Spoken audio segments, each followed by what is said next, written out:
ওনাদের ঘরে কি মা বোন নাই? আর ওনারা সরকারি চেয়ার ছেড়ে দিলে ওনারা রাজপ্রাসাদে বসে বসে খেতে পারবে।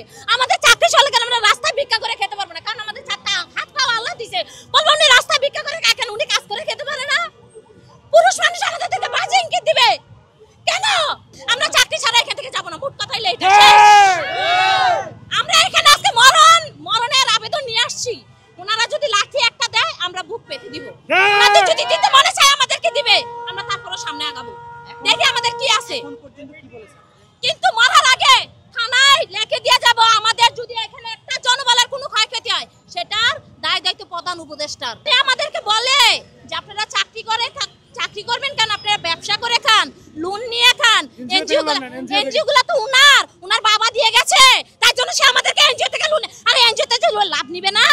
লাভটা কোথায় থেকে দিব? আমরা চাকরি না করলে তোমাকে লাভ কোথায় থেকে দিব? আমরা যদি চাকরি করি এনজিওটা চালাবো, সেটার ইন্টারেস্ট নিবেন না, আমাদেরকে মাগনা টাকাটা দিবেন। আপনি যে কাজ করেন আপনাকে মাগনা করেন, আপনি বেতন ছাড়া কাজ করেন। আমিও তো আমি যে এনজিও থেকে লোনটা নিব আমাকে যে সেটা পরিশোধ করতে হবে, সেই সুযোগটা আমাকে দিতে হবে না? আমি আজকে দেশের যে পরিস্থিতি, আমি যে ব্যবসা করব, ব্যবসা যে আমার লাভ হবে সেটা কি নিশ্চয়তা আছে?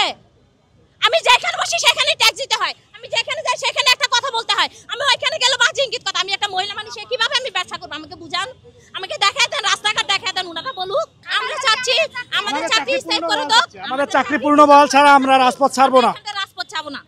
আমরা এখানে আজকে আসি, আমাদের স্বাস্থ্য উপদেষ্টার সাথে কথা বলাই দাও, আমরা তারপরে এখান থেকে যাবো। আমি যে কাজটা করার যোগ্যতা, সেই কাজটা কি আরেকজনকে দিয়ে হবে? আমি কাজ করতে করতে দক্ষতা হয়ে গেছি, আর এখন আমাকে নিচে দমরে মুচড়ে ফেলে দিয়ে সে ওইখানে চারার মতো আবার নতুন করে গাছ লাগাচ্ছে। সেটা কি হতে দেব? জীবনও না, জীবনও না। মরে যাবো, মেরে ফেলবো, তাও মরতে রাজি আছি, মেরে তারপরে মরবো।